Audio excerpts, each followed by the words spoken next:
Welcome to the Student Hub Live session for the School of Education, Childhood, Youth and Sport. And in this particular section, we're going to look at taught postgraduate. And I'm joined by members of the Masters team. We're going to be thinking about educational research. So the benefits, the challenges and the opportunity.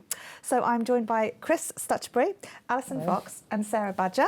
Now, you two are members of the team, and Sarah, you are a recently graduating student, which is fantastic because it's always so reassuring to know that there are people who survived and are thriving after completing their postgraduate study. So that's really, really good.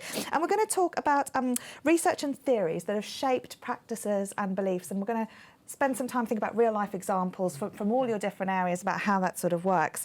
So let's start by looking at this whole idea of what actually is theory and what's the point of it, really. So Kris, could you tell us a little bit about what theory is and whether or not it's helpful? Sure. Well, I think I'm like Alison and Sarah, we all come from a scientific background. So when you think of a theory, you often think of scientific theories like quantum theory and so on. And so coming to educational research, the idea of theory seemed quite strange. But actually, what I've come to learn is that theories are just ways of thinking about the world. It's like having different lenses. So when you're learning to be a teacher, for example, you learn all these learning theories. You learn like about Vygotsky, you learn about Piaget and so on. And so you begin to, one of the first mistakes that, well, I know I made as a master's student is you begin to think, well, so which of these theories is right? Which is the right theory? And actually the answer is that there isn't a right theory. They're just different lenses, different ways of looking at the world. They're not descriptions of how the world is, but they just provide you with tools, with language and frameworks in which to kind of bound what you're doing. And I think, Alison will tell you about some of the theories she's used, I think. And you wanted to show a specific example from the virtual learning environment that students might use in terms of meeting a theory, didn't you, Kris? Yes, well, one of the theories that there's lots of theories around learner-centred education. What is learner-centred education and how does it work in practice? And that's one of the theories that we explore in E831. Oh, okay. So shall we take a look at that slide and you can sort of explain then how students might work with that? Okay. Yeah. Which slide's that? Okay, this one here is about critical thinking. So here we've got a framework for developing criticality. So that looks great. And we've got a box here in which students might meet and they might fill stuff in there in terms of that box. They might then reveal the discussion, which often has some useful additional information. This is linked to Jill Clifton's work, and I think you showed it again at lunchtime today, her framework of critical thinking and how to sort of look at different perspectives and using different theories to theoretical views and different forms of evidence. And we would highly recommend people not only to go to the Masters website and have a go at using the framework, but also to watching Jill's video. Brilliant. Okay. No, that's fantastic. And we played that during the break. So if you're interested in seeing that video about critical thinking with Jill Clifton, check out the Student Hub Live YouTube page and just put critical thinking in there and you'll find a range of videos there that should be very useful at providing different takes on that whole developing subject, which is really important. So the different theories about different ways of thinking about the world. And Kris, you trained as a teacher, and so you were using some of the key big theories, you know, Vygotsky and Piaget and those sorts of things. How did they actually help? Well, they help because when you look at a classroom, it's actually very complicated, and it's quite difficult to filter out the sorts of things that you're interested in. So by sort of having a particular lens, say, right, well, I'm particularly interested in sociocultural theories or constructivism, then you can use that as a lens through which to observe the classroom and get particular insights. But it's always important to treat it as a theory, a suggestion, and actually to use it to critique it as well, because if you might not see some other things. Yeah, and this is an interesting thing because you've all come from a sort of scientific background, and very often within scientific theory we're trying to prove something as right. Yeah. But that's not always the case with using perhaps theory as a lens, is it? No, absolutely. And what you find is sometimes the theories you sometimes find it doesn't work, or it doesn't quite fit, or it's a bit limited, in which case you can challenge theories. I mean, that's how knowledge in social science moves on, because people take a theory and they try and use it and apply it to practice, and then they critique it and they develop it, and so on. And so the theories aren't static. And they, as you say, provide useful ways of looking at particular contexts, for example, but they aren't always unanimously right and universal. Alison, how have you used theories? And can you think about a particular theory, I guess, that's changed your view about the way you think about learning? Well, as Kris said, I'd come as a science teacher, and I'd come into this world of sort of education, which isn't a field in itself. It draws on so many different traditions that actually there's this great sort of smorgasbord, really, of possible, theories that you could use. And I was on a research task where I needed to study the learning of teachers. And so I'd come across the sort of social cultural framework of thinking and thought that made a lot of sense to me, because I'd just come from teaching myself, and I knew that what you brought to the table was really important, what you brought to your learning.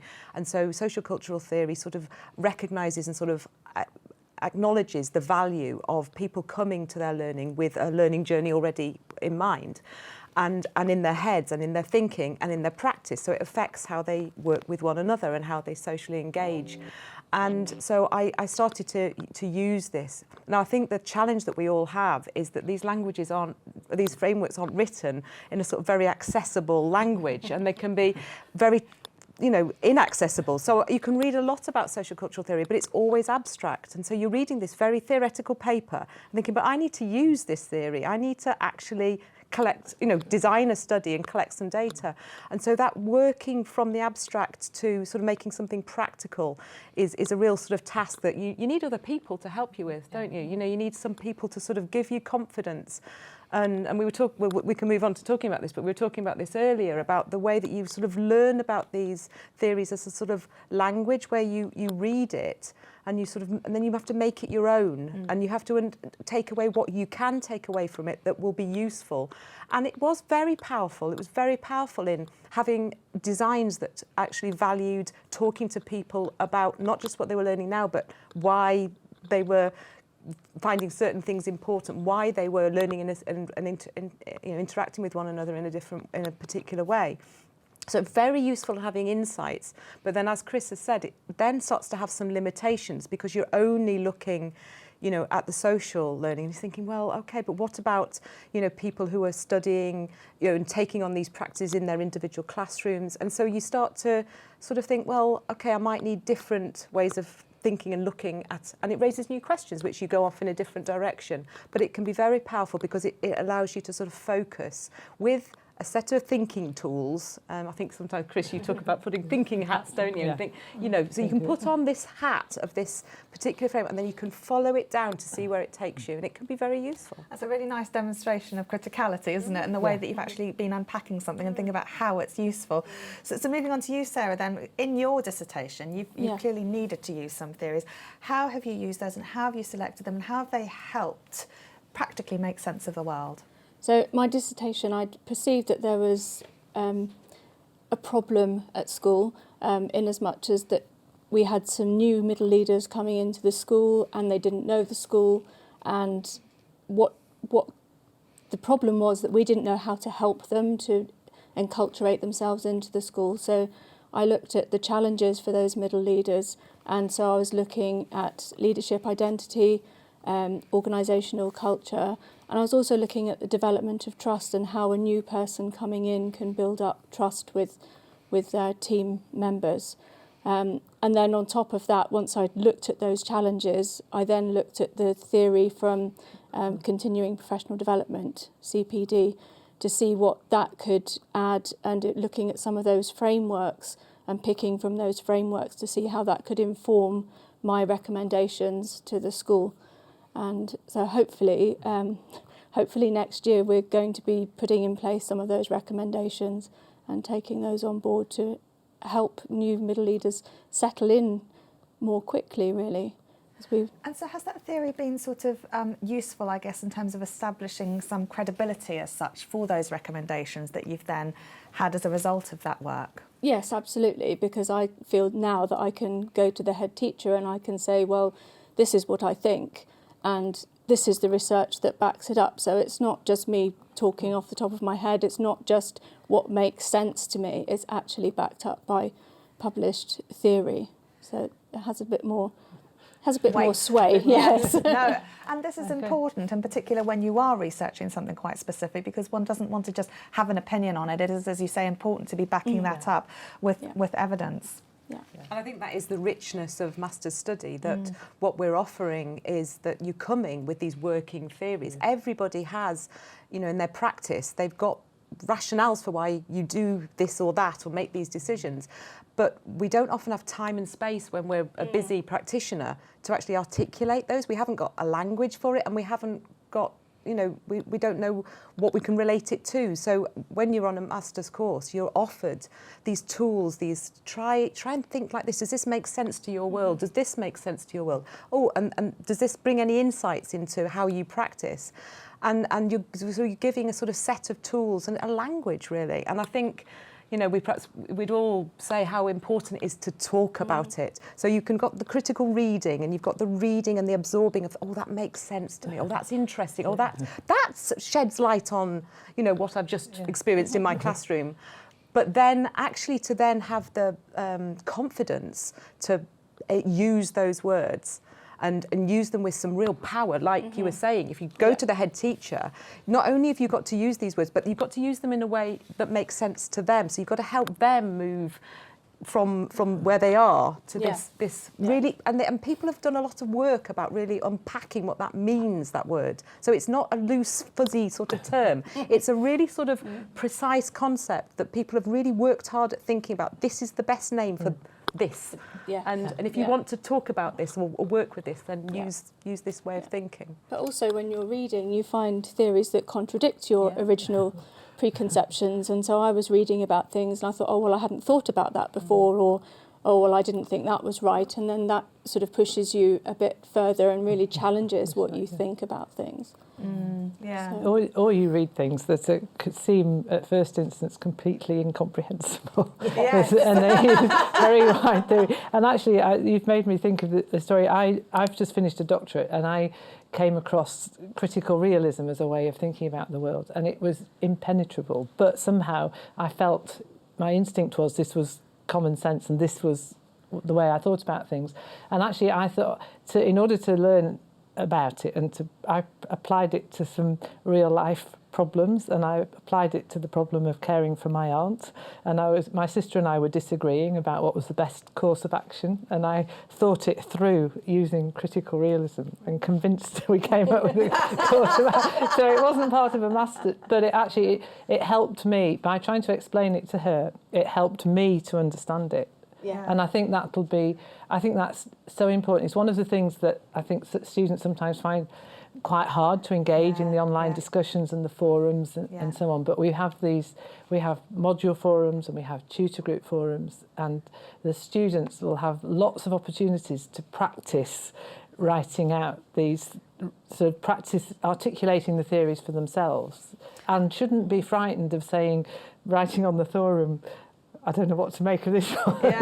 Because lots of people will be thinking the same. Oh yeah, definitely. So then in terms of the students who are being presented some of these theories and things, the module have useful suggestions and things of some of the key theories and things. And you've spoken a little bit about how students are going to be, I guess, trying to articulate and make relevant some of those ideas as well.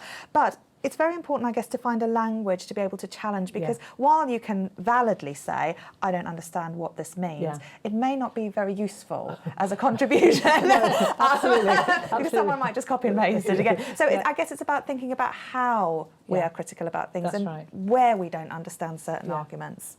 And that's where you look for evidence, isn't it? And that's where, well, I found trying to apply something to practice was very helpful. Or you look for evidence that seems to support or contradict the theory that you've got in mind. And I think that's why, you know, a lot of the masters are applied masters, and what they're really asking is, this is some thinking that's out there that's been, you know, thought about by other people, but does it mean anything to you? Does it make any sense to you? And the only way you can do that is to relate it to what you know. And every student is an expert in what they know. But some of it might be a bit sort of tentative. So you sort of know what you do, but it's having that time and space to sort of think, oh, well, why do I do it in this way? But the module activities, they help you with that because they ask you specifically to reflect on things. Yeah. And I think it's quite easy to read those activities and think, oh yeah, well, I think this about it.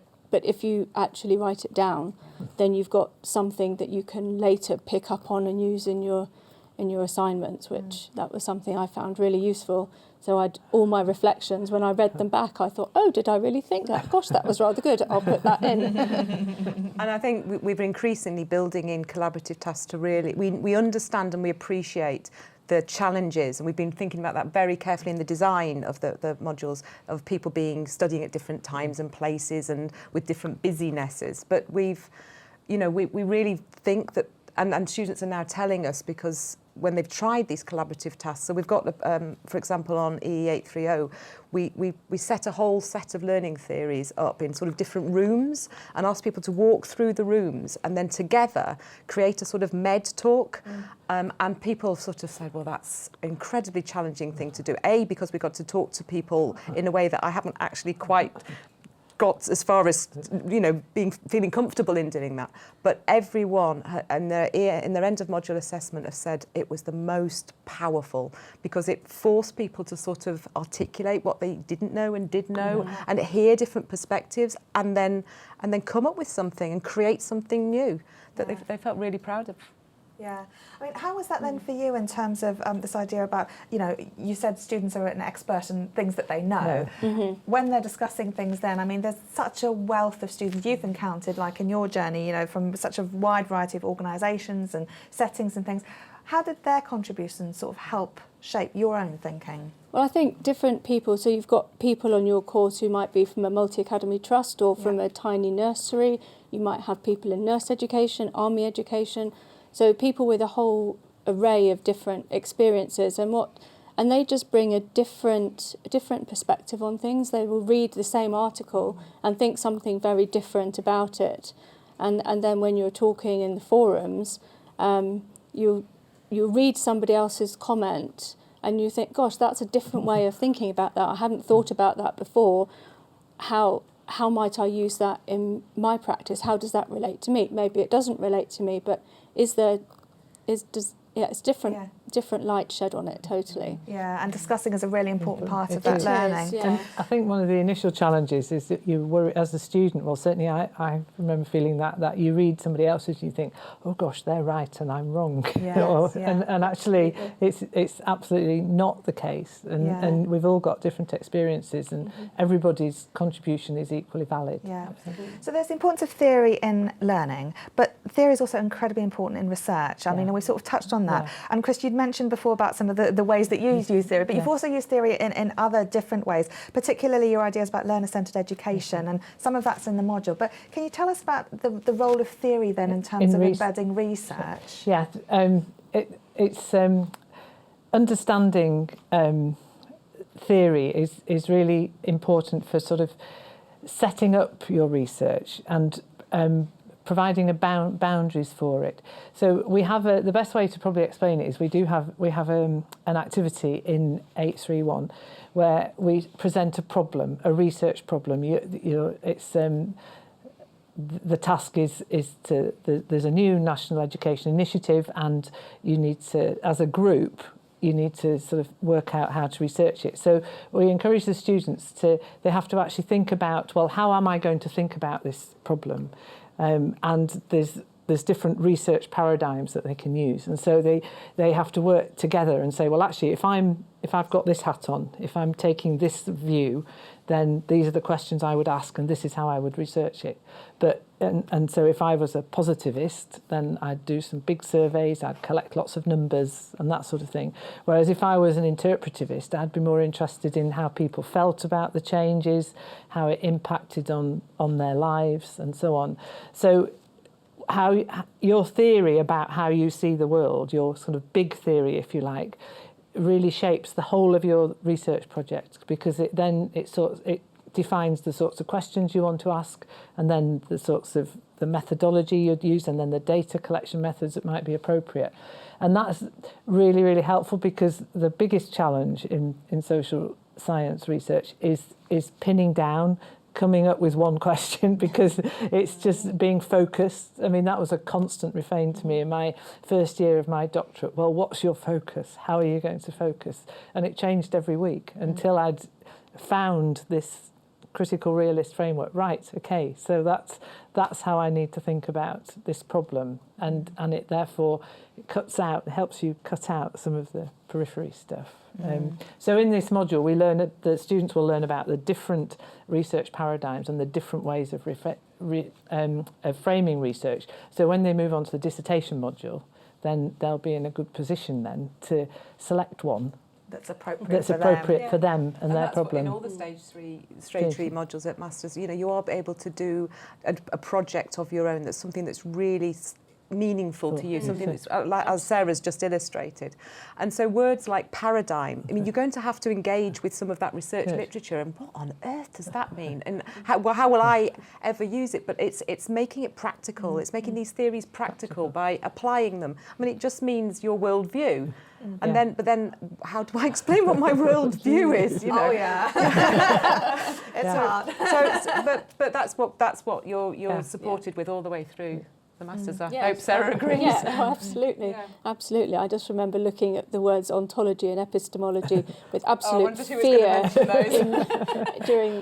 during the second year. But then by the end of the third year, they were just bandied around all the time. Well, we have a Wheel of Ologies quiz in which we use those very words, in addition to zoology, nymphology, and agnotology, don't we? So yeah, but they can be scary words, and I guess it's about breaking them down, but not only breaking them down, but then figuring out how they apply and what the purpose of them is in terms of shaping your own thinking.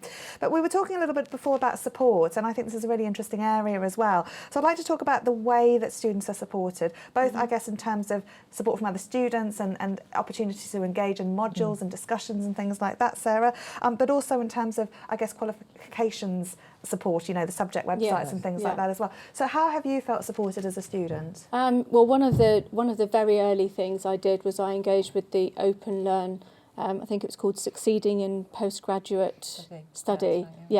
And so because I hadn't studied at all for 30 years and I'd only studied maths before, so I was coming to social science and I was very, very uncertain of my ground, wasn't sure how to write an essay or anything. So I engaged with that Open Learn course and I went through the whole thing, and that really was so useful in just getting my head around what I needed to do and to know what critical thinking and critical reading were about. So when I actually started the course properly, then I had a few skills already, so that was good. And you practiced articulating some of those ideas on those forums, didn't you? Yes. How did that feel? It's quite scary. The first time you put anything onto a forum, you think, as Kris was saying, is it wrong? Am I going to say something really stupid? And then after you've done it a couple of times, it becomes a bit easier. But I think it's really easy to read through the forums and think, gosh, these people, they're really clever. How can I? How can I improve or engage, be like them, or how, what have I got to add to this conversation? But then you have to just really go with it and just have a go, and you write down a few things, and then someone will come back and go, oh, thanks, Sarah, that was really interesting. I like the way you said, and I thought, oh, okay, maybe it does make sense. Feels the way that you did, having those anxieties about what they've got. But that's a really important bit about posting. If you haven't got anything to say about, you're just saying that and say, so your reading was of value to you, just to tell somebody, makes a massive difference. No, it absolutely does. Now, Alison, can you tell us about the Master's Subject website? Because there's some brilliant resources on there as well. And we've got a slide to show students at home as well, because there's a skills tab, which is slide 2. So we'll take a look at this in just a second. So the Master's Subject website, what's on it and why is it useful? Well, I know that everybody's busy. The modules are already rich and they're already, leading you through on a sort of a journey through to the assessments and completion. But the Master Subject website is a space for you to be exploring some of the skills and some of the thinking that you can do around with different sorts of levels of reading. So we've got tabs along the top of the Master Subject website that has an area of Connect, so there's areas for discussions. We had a really good webinar last night in the Connect area on their online room, where we started talking about getting started, but we can come back. We're hoping to come back to theory and perhaps have a discussion about that there. Then the skills tab, as you've just referred to, is where you'd find that critical thinking framework we were talking about, and Jill's video from the Student Hub Live last year. And then if you go to the Connect tab, then you've got the Discover tab, you've got all of the different pathways, and the programme teams in each of those areas are creating a rich live area. So for example, the learning and teaching one, which I know best, we've got a blog. So the blog, whenever we pick out something that's just come through, it doesn't have to be an academic article, it can just be a television programme or something. We just sort of, have a look at this, it connects, or you might find it useful. And then we've got a feed from the British Educational Research Association blogging, so that comes in as a feed, and they're just 750 word pieces, but they're all evidence-based, and they're just that in a different language. They're a bit more sort of down to earth, but they might just link in with something you're reading. And then we have got the meaty journals coming in, feeding into there as they are into the module. And then we've got Twitter feeds coming in, which again can link you to other things. So a useful space to go and sort of get different levels of information, but certainly feel connected. And like you say, being mindful of the language and the work that's going on in the sector can only help you be more connected. Yeah, and what was lovely on EE830 last year was some of the students were asking for forums to be about particular bits of reading that they'd done, not necessarily on that was a core reading, but they'd started to have a discussion, and they realised it was a bit of a niche. So they'd started to go and practice doing this particular work with maths in their classroom, and they took some wonderful pictures of weaving and all sorts of... We're inspired by this particular theorist, and they said, can we just go and have a space to have these discussions?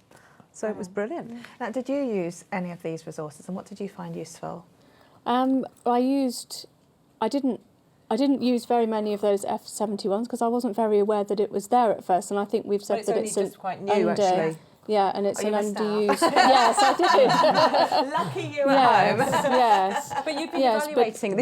Sarah's the right person to ask, because you've been evaluating for us, because Sarah's one of our peer PDP coaches and now a peer PDP mentor, and you've been exploring what resources are available to support students, haven't you? Yes, we have. So we've looked at some of the careers and employability things that are on there, and there's so much information on there that people can look up to find out all sorts of things about careers.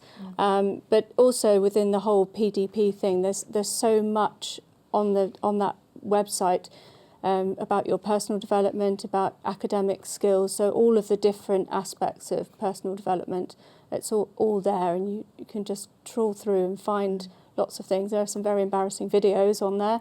What it means to you. And theory could be one of those strands. If that's the bit that's really you're struggling with, you can set yourself a goal to and we were talking with people, and they were saying, my goal is to do more on the online forum. People were talking last night at the induction webinar. So you can set yourself these goals to just challenge yourself to go, I really need to sort of try out my thinking in that area. And you attended online tutorials as well, and you found those really useful. What's your advice for students who may not have done one of them before? I think just be brave, and get yourself a microphone. I think all the advice on the website, so that you should have a headset with a microphone, and so that you can actually take part. Most of the tutorials are quite small because only a few people go to them, possibly because they've got other commitments. But if you can go to a live tutorial, absolutely get yourself booked onto those, and be brave. Just raise your hand and say something. The tutors often say, would anybody like to come in on this? Has anybody got any questions? And they're often greeted with complete silence. So I think, yes, just be really brave, because possibly the question that you've got in your mind is something that everybody's thinking about, and everybody wants to know the answer to, but nobody's quite brave enough to say it. Probably, actually, rather than possibly. No. Even if you just say to them, well, I liked that point you just made because, then you don't, because, or you don't have to come up with a Profound. Or that something very seems relevant profound. to what I did today in my practice. You know, Yes. that would be really useful for other people to see how you're relating the ideas to what you do. Okay, and we're nearly out of time. We started with theory and I'd like to end with theory as well and think about some of the ways in which theory is related to aspects of your development as a researcher on the master's programme specifically. So, Kris, could I start with you about how you have used theory in the master's programme? Well, I think that for me, the theory is what makes research in social science rigorous and reliable and trustworthy and all those sorts of things. Because and I think Sarah explained it the best, is that she can go to her head teacher and say, we need to do these things in the induction, and this is the reason why. And actually, and as you get challenged, you've always got somewhere to go, something else to say, because you've got that really strong theoretical underpinning. And as a scientist, I think theoretical underpinning is very important. And what I've come to learn through studying masters and now teaching on masters is that actually there's a lot of very strong theoretical, very strong research, very rigorous, very helpful, very practice orientated, and that's because it's underpinned by these theories which have been tried, tested, critiqued, but aren't treated as static. Alison, I think for me it's the opportunity to have a language. I mean, people who can speak multiple languages, you know, I can only speak German, but there's some words like echt that are just the most appropriate. Authentic doesn't sound quite, you know, so it's finding these really powerful tools that mean something very specific. And for much of what we do, we don't have a language, we just do it. It's just sort of tacit knowledge that we have. But to make it explicit so we can talk and learn with each other and share it and make it useful for other people, we need to be able to own it and use it. And so we just offer, you know, through the Masters, a lot of different ways of speaking, really. And Sarah, can we end with you on your final thoughts on the importance of theory? Well, I think theory is just a way really of reflecting on what you do every day. So when you're reading a particular article, if you're thinking about how that relates to your day-to-day job, in my case, in a leadership role in a school, if you're thinking about that, you're reflecting on it, and that helps you actively think about how you can improve your practice. And so I think theory and practice for me always go hand in hand, because you're reading about the theory, think about how it applies to you, and then you can apply it and reflect on the theory and think, well, maybe that doesn't quite work or doesn't quite apply in my situation. But yeah, I think it's a very practical thing for me. No, that's perfect. Well, thank you so much, Kris, Sarah and Alison. We had a fantastic session earlier today about evidence-informed practice, which you might like to revisit if you weren't able to attend, and discuss this very, very topic. Thank you, everyone, for watching at home. HJ, how is everybody doing, and how are you? I'm doing really well. It's been great chatting to everyone, and that Open Learn course, a lot of people are interested in being successful in your postgraduate study, so I've posted a link there for everyone who's interested in follow as well. But as always, it's been fantastic chatting to everyone today. We've learned so much, and there's so good things coming out, just meeting other people and getting some great study tips and seeing what everyone's study motivations is as well, which I've put up on our board. And it'd be great to see everyone else at our next events as well. So next Monday, we've got our refreshers, which I'm really excited about. There's loads of fun things going on, especially our quiz. I know we mentioned ologies in this section, so try your hand at the wheel of ologies. It's very informal, but it's very fun. And we've also got our STEM, our business and law, and our access refreshers on Tuesday. Even if you're not one of those students, you're more than welcome to come, because like today, I'm sure you'll find something that will interest you. But it's been fantastic speaking to everyone, and I hope I can chat to everyone again soon. Oh, you can come back. It's been brilliant. Thank you very much, HJ. Okay, so subscribe on our website with your email address, and we'll keep you up to date with when we've got events, and there's plenty on the website as well to check out. So whatever you're studying, hopefully there's something there that will apply and appeal to you. You can also look at all our replays on our Student Hub Live YouTube channel, and also if you'd like to tell us what you think, or there's something that maybe we haven't covered, or or a question you've got that we haven't answered, you can always email us studenthub@open.ac.uk and we'll get back to you. Thank you so much for watching and tuning in. I really hope that you've enjoyed the programme. We've certainly enjoyed welcoming you to the Open University and also hearing what you've got to say, and I hope that we can see you at another event of ours very soon. Bye for now, and thanks for watching.